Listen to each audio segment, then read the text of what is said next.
Скандальное происшествие в Брикмеле – советский двухсерийный художественный телефильм, снятый режиссером Юрием Соломиным по мотивам пьесы английского писателя-драматурга Джона Бойтона Присли «Скандальное происшествие с мистером Кэтлом и миссис Мун» в 1980 году. Картина стала режиссерским дебютом известного актера Юрия Соломина, который сам сыграл в нем и главную роль – мистера Кэтла, управляющего банка в ничем не примечательном провинциальном английском городке Брикмеле. В итоге у режиссера получилась мудрая и очень душевная притча о том, как легко, день за днем мы теряем себя. И как сложно, а для большинства и вовсе невозможно, снова найти себя настоящего, под напластованием чужого и чуждого взгляда на нас и то, какими мы должны быть. Найти себя, такого, каким тебя задумал Бог и не осуществили родители. Что ж, главному герою это удалось, чему окружающие, привыкшие видеть рядом с собой совсем другого Кэтла, вовсе не обрадовались.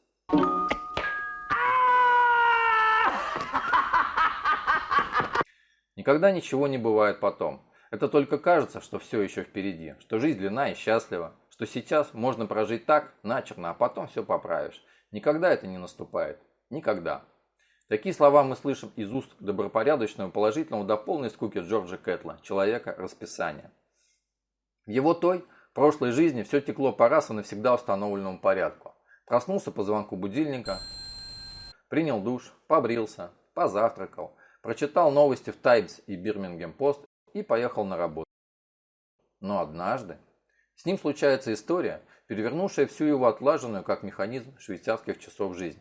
И, конечно, случается она в понедельник, ничем не примечательный, кроме мелкого моросящего дождя день. Итак, дождливый серый английский понедельник, городок Брикмел, середина 20 века.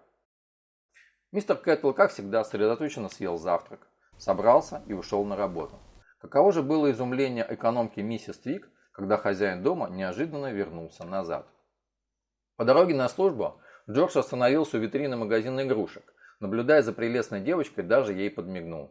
Как вдруг, неожиданно для самого себя, услышал внутри голос своего второго «я». Голос задал всего один вопрос. «Джордж, а зачем тебе все это? И долго ли это будет продолжаться?» Не найдя ответа, мистер Кэтл принял решение, бесповоротно изменившее весь ход его жизни, поделив ее на «до» и «после». В его памяти оживают детские воспоминания. Остановленным моментом, выхваченным из детской жизни, он внезапно переоценивает свою жизнь, отталкиваясь от дорогих ему детских желаний. Кэтл вернулся домой с игрушками из детского магазина и решил посвятить утро игре «Охота в джунглях», о чем и сообщил навестившая миссис Твик ее дочери Монике, которая великолепно сыграла молодая Александра Яковлева, для которой фильм стал одним из первых в ее актерской карьере. Роль взбалмошной, но доброй и отважной Моники Твик замечательно ей удалась. Через несколько минут Кэтла навещает не нашедшего в банке советник Хардейкер, который великолепно сыграл Евгений Вестник. Его привело очень срочное дело, до которого новому бывшему управляющему банком нет никакого дела. Кэтл откровенно заявляет опешившему от такой наглости советнику, что последние 3 года он постоянно боролся с искушением запустить в него каким-нибудь предметом. Сбегая из дома Кэтла, Хардейкер заявляет, что намерен звонить в окружное отделение банка с жалобой на подобное поведение управляющего. Над родившимся час назад новым мистером Кэтлом сгущаются тучи. Ситуация требует нового поворота событий, и Джордж, поставив музыку Бородина, половецкие пляски, пытается одновременно аккомпанировать ей, сыграв партию тарелок и большого барабана, представленного угольным ведерком. В одиночестве получается плохо. Появившийся полицейский инспектор Стрит не желает помочь ему как в охоте на диких зверей, так и с аккомпанементом. Его лишь интересует, почему столь уважаемый в городе человек ведет себя неподобающим образом. Не пустив в дом миссис Мун, приехавшую к Кэтлу, как казначею фонда радиофикации больничных коек, которым она заведует, инспектор просит его оставаться дома до его возвращения. Мистер Кэтл наш казначей. Он мне нужен по неотложному делу. Кэтла же очень заинтересовал вопрос, откуда у столь холодной и чопорной женщины, как миссис Мун, ярко-красный спортивный автомобиль.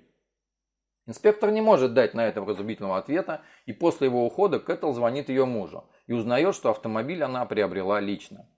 Джордж продолжает прерванную приходом инспектора партию на тарелках, когда появляется миссис Мун, которая соглашается подыграть ему на угольном ведерке. В ходе дальнейшего разговора он признается, что ему жаль, что приходится сложить в себя полномочия казначея фонда, что не позволит им видеться. По словам Кэтла, от этих встреч в официальной обстановке он получал даже некоторое удовольствие. Джордж признался ей, что решил быть абсолютно честным с самим собой и окружающими. Уступая ее настойчивости, он признается, что на всех заседаниях испытывал сильное желание содрать с нее эти дурацкие очки, растрепать волосы и одеть в какое-нибудь красивое платье. Смутив миссис Мун подобным признанием в любви, мистер Кэттл остается один в дождливое утро понедельника. Но ненадолго. Вернувшаяся Делия Мун предстает перед Кэтлом в совершенно ином образе, которому очень соответствует ее красный спортивный автомобиль. В скандальном происшествии с мистером Кэтлом миссис Мун сыграла фатальную роль. Важный чиновник, серьезный человек, он в один прекрасный день понял, что не может жить прежней деловой жизнью, почувствовал, что начинает превращаться в бездушный автомат. В нем вдруг проснулось по-детски радостное восприятие жизни, вызвавшее ужас и кривотолки в маленьком провинциальном городке, где каждому про каждого известно все. И кто знает, чем бы закончилась для него эта история, не возвратился ли бы Джордж Кэттл на круги своя, если бы он не встретил чопорную притворщицу миссис Мун, сумевшую понять его, полюбить и поддержать своей любовью. Интересен первый выход актрисы Нелли Корниенко, сыгравшей Делию Мун. Эта строгая чопорная дама, лицо которой прячется за огромными очками, сразу же выделяется из ряда утренних посетителей мистера Кэттла. В ней есть, несмотря на ее видимую замкнутость и непроницаемость, что-то необычное. Ощущается скрытая неординарность, позволившая мистеру Кэтлу разглядеть ее подлинную сущность. Миссис Мун есть внутреннее достоинство, замкнутая гордость, истинное благородство, порода, которая не позволяет принять ее за совершенную рабу условностей и приличий.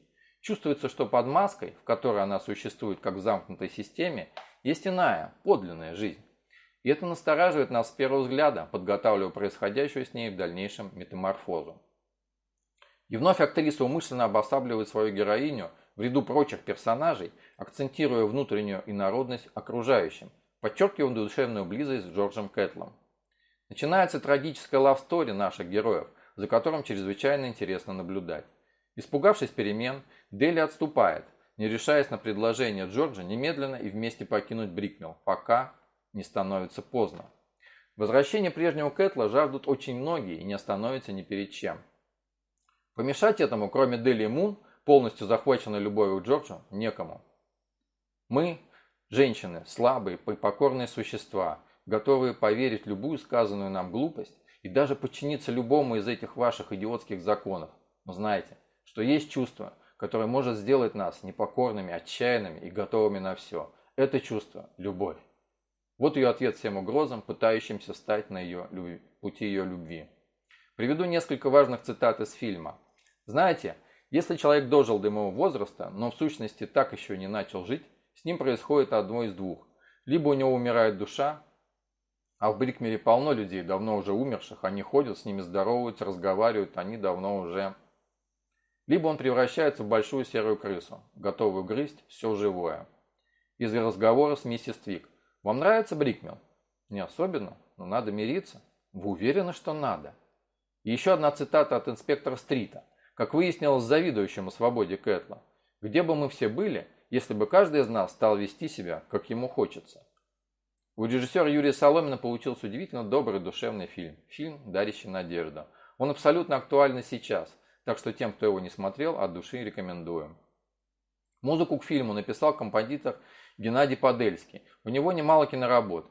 Самая известная, наверное, музыку к фильму «Шляпа» Квинихидзе. Но все же этот композитор больше знаком нам по мелодиям известных песен. Их пели Муслим Магомаев, Георг Оц, Галина Ненашева, Тамара Миансарова, Як Йола. Фильм разделен на две серии, почти как в индийских фильмах, где часто первую серию делают комедией, а вторую – трагедией. Вот и режиссер Юрий Соломин поступил почти так же. В первой серии завязка, и в ней героям легко и весело, жизнь их круто меняется, у героев есть надежда и вспыхнувшая внезапно любовь. Во второй серии их ждет расплата за неправильное поведение и нечестную игру. Появляется ощущение трагедии и неизбежного провала. Пьеса «Скандальное происшествие с мистером Кэтлом и миссис Мун» не самая известная, но фильм сделан интересно, с замечательным актерским составом в классическом варианте. Присли легко писал в любом жанре, быстро отвлекаясь на актуальные вопросы, которые волновали зрителей и читателей. Тема надвигающегося краха общества потребления и двуличия буржуазной морали – вот что волновало его больше всего. И сегодня общество подошло к роковой черте. Мысли, державшие Джона Присли, оказались пророческими. И вовсе не случайно в пьесе Присли и в фильме звучит музыка Бородина «Половецкие пляски». Здесь это символ вакханалии чувств и вырвавшихся на волю желаний, освобождение от лжи, притворства и всяких условностей. Прислый никогда не останавливается на грустной ноте. Всегда в конце у него есть хотя бы лучик надежды. В конце этой пьесы звучит возглас миссис Твик. «Посмотрите, дождь кончился», что символизирует начало новой жизни и перемен к лучшему.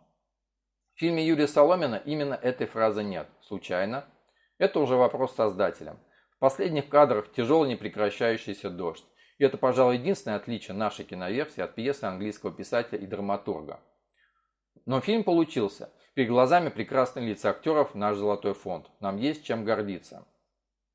Фильм представляет советский кинематограф, а значит он непривычно неторопливый, неспешный для современного зрителя. По-хорошему медленный. При современном бешеном ритме жизни и всеобщем засилии блокбастеров и супергероев надо перестраиваться на иной темп, существовавший в прошлом веке. Иначе будет скучно следить за развитием событий фильма. Войдя же в это состояние, от фильма уже невозможно оторваться до самого хэппи-энда. Да, он, конечно, будет. Это же не драма-драма, а кино, дарящее надежду. Несмотря на все преграды, чинимые большими серыми крысами, любовь и стремление к честной жизни победили. Красный спортивный автомобиль на песчаном морском берегу и двое влюбленных, идущих рука об руку. Таков финал этого скандального происшествия, случившегося в самый обычный дождливый понедельник.